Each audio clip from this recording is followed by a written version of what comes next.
Good morning, students. I am Dr. Charanjit Singh, Senior Lecturer Chemistry, Government Higher Secondary School, Sir.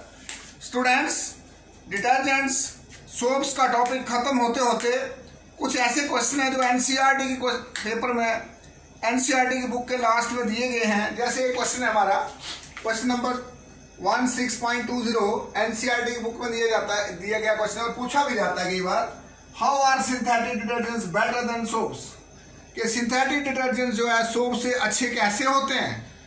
तो आपको पहले बोल दिया मैंने, डिटर्जेंट्स अच्छे इसलिए होते हैं, बेटर इसलिए होते हैं क्योंकि डिटर्जेंट से मैल निकलना तय है, चाहे वो पानी हार्ड वाटर हो चाहे वो सॉफ्ट वाटर हो, यानी कि कैल्शियम वाला पानी हो, मैग्नीशियम वाला पानी हो, चाहे नॉर्मल वाटर हो, तो डिटर्जेंट क्या करेंगे, सफाई कर ही देंगे।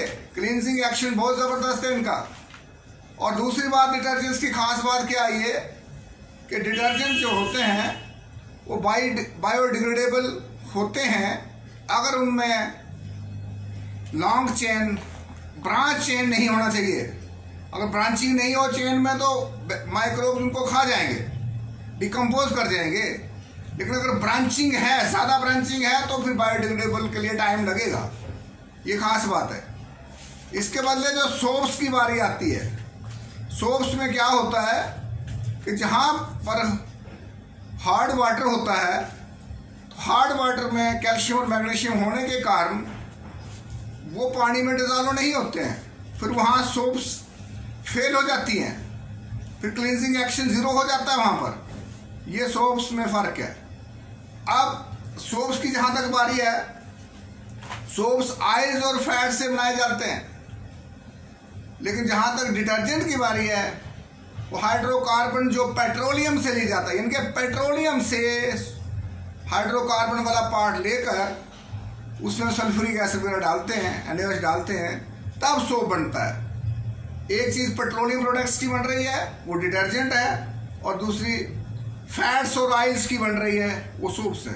अब आप खुद ही सोचिए कि सरसों खानी है या उनकी साबुन बनानी है, तो फिर ये महंगा सौदा पड़ेगा। फैट्स, अब घी खाने के लिए होता है, घी का साबुन बनाएंगे हम, फैट्स कहाँ से लाएंगे, जानवर, वेजिटेबल फैट्स भी होती है, तो नारियल कहाँ से लाएंगे। तो ये है फैट्स का ड्रॉबैक। सोप्स में ये ड्रॉबैक है कि वेजिटेबल ऑयल्स चाहिए, फैट्स चाहिए बनाने के लिए सोप्स को। और डिटर्जेंट्स की जहाँ तक बात है, वहाँ से वो पेट्रोलियम प्रोडक्ट से बन जाएंगे, हाइड्रोकार्बन पार्ट पेट्रोलियम है। इसलिए आप देखिए, यही तो क्वेश्चन है कि डिटर्जेंट और सोप्स में खास बात क्या है। तो डिटर्जेंट जो है बायोडिग्रेडेबल होते हैं अगर उनमें ब्रांचिंग नहीं हो तो क्वेश्चन है, how are synthetic detergent better than soaps. Synthetic detergents are superior and mostly widely used cleansing agents due to the following properties. Synthetic detergents जो होते हैं वो सुपीरियर्स होते हैं सोप से। रीजंस क्या है, ये 4 पॉइंट दिए गए हैं। पहला, these can be used both in soft and hard waters whereas ordinary soaps can not be used in hard water. तो पहला पॉइंट बच्चों नोट करिए, डिटर्जेंट्स हार्ड वाटर में भी यूज हो सकते हैं और सॉफ्ट वाटर में भी, जबकि सोप्स जो है ओनली सॉफ्ट वाटर में यूज होते हैं, हार्ड वाटर में यूज नहीं होते हैं। Ordinary water, ordinary not soft water, ordinary water बोलते हैं हम पानी जिसमें कैल्शियम और मैग्नीशियम नहीं होता है। दूसरा point, synthetic detergents are prepared from hydrocarbons obtained from petroleum while soaps are prepared from vegetable oils and fats.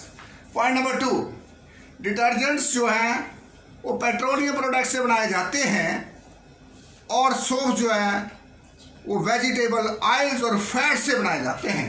दूसरा पॉइंट। तीसरा पॉइंट बच्चों, these can be used even in acidic medium as they are the salts of strong acids and are not decomposed in acidic medium, whereas soaps are decomposed into carboxylic acid and in acidic medium.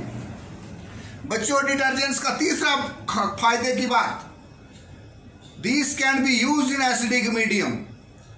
क्यों? Acidic medium में use करने पर ये decompose नहीं होंगे। Reasons क्या दे रहे हैं इसका, these can be used in acidic medium as they are the salts of strong acids and are not decomposed in acidic medium, whereas soaps are decomposed into carboxylic acid in acidic medium. Soaps का carboxylic acid बन जाएगा acidic medium अगर acid होगा तो soaps carboxylic acid बन जाएगी। तो soaps काम कहाँ करेंगे फिर। चौथा पॉइंट, डिटर्जेंट्स की बात कर रहे हैं। This can be used even in acidic medium as they are the salts of strong acid and are not decompose. यही 4 पॉइंट है, फर्स्ट सेकंड, यानी कि एक एसिडिक मीडियम में डिकम्पोज हो रहा है कि नहीं हो रहा है। तो डिटर्जेंट्स जो है एसिडिक मीडियम में यूज हो सकते हैं, क्योंकि डिटर्जेंट जो होते हैं salts of strong carboxylic acid के होते हैं, और सोप्स जो है उनका कार्बोक्सिलिक एसिड में बदल जाते हैं एसिडिक मीडियम में। ये एक क्वेश्चन एनसीईआरटी बुक में था, तो ये 4 पॉइंट है, कभी कभी पूछ भी देते हैं बच्चों। अब एक क्वेश्चन और एनसीईआरटी बुक में 16.5 में एनसीईआरटी बुक में, what are biodegradable and non biodegradable detergents, give one example of each. Biodegradable microbes कौन से डिटर्जेंट को खा जाते हैं और किसको नहीं खाएंगे। एक पॉइंट याद रखना, जिसके स्ट्रक्चर में चेन होगा, देखिए यहाँ ये लंबा चेन है, यहाँ ये ब्रांचिंग हो रही है CH3, जिसमें भी ब्रांचिंग होगी जिसके फार्मूले में, उसको माइक्रोब्स नहीं खाएंगे। अगर थोड़ी बहुत ब्रांचिंग होगी तो 10-12 साल लगाएंगे खाने में, डिकम्पोज करने में, और अगर होगी नहीं तो डिकम्पोज कर देंगे। ये देखिए इसमें नो ब्रांचिंग है, तो ये बायोडिग्रेडेबल है। Sodium lauryl sulphate is a biodegradable detergent because there is no branching in the hydrocarbon chains. और दूसरा जो ये है, इसका नाम है सोडियम, ये वाला alkyl benzene sulphonate. Alkyl benzene sulphonate में ये अल्काइल का पार्ट है, 2 जगह ब्रांचिंग हुई है। ये non biodegradable detergents. Alkyl benzene sulphonate detergent को ABS भी बोलते हैं। पेपर में पूछा जाता है कि कोई एक एग्जांपल दीजिए बायोडिग्रेडेबल की और एक नॉन बायोडिग्रेडेबल। नॉन बायोडिग्रेडेबल आप ABS लिख देना, और बायोडिग्रेडेबल में सोडियम लॉराइल सल्फेट लिख देना, नाम तो काम चल जाएगा। लेकिन अगर स्ट्रक्चर लिखना तो ये दोनों के स्ट्रक्चर हैं, ये तो हमने पहले पढ़ा भी है। तो क्वेश्चन है कि डिटर्जेंट क्या, कौन से डिटर्जेंट बायोडिग्रेडेबल है, कौन से नॉन बायोडिग्रेडेबल, एक एग्जांपल दीजिए। Detergents having state hydrocarbon chains are is degraded decompose हो जाना by microorganism and hence are called biodegradable detergents. For example sodium lauryl sulfate, ये है sodium lauryl sulfate ये वाला। और उसके बाद बारी आती है the detergents having branched hydrocarbon chains are not easily decomposed by microorganisms and are called non-biodegradable detergents. For example alkyl benzene sulfonates detergents को ABS भी बोलते हैं। alkyl benzene sulfonate ये है, ये नॉन बायोडिग्रेडेबल है। ये वैसे ये पोल्यूशन क्रिएट करता है, ये नहीं। आजकल मैंने पहले भी पढ़ा है डिटर्जेंट के बाद, कंपनीज को इंस्ट्रक्शंस होती है कि ये ब्रांच एंड वाले डिटर्जेंट मत बनाइए, क्योंकि ये पोल्यूशन क्रिएट कर रहे हैं, ये वाले बनाइए। उसके बाद they accommodate in rivers, ponds and lake water extra. जो ये वाले हैं नॉन बायोडिग्रेडेबल, दरियाओं में, तालाबों में, झीलों में इकट्ठे हो जाते हैं, thereby causing severe water pollution, खतरनाक वाटर पोल्यूशन क्रिएट करते हैं बच्चों। तो इससे हमारा टॉपिक खत्म होता है।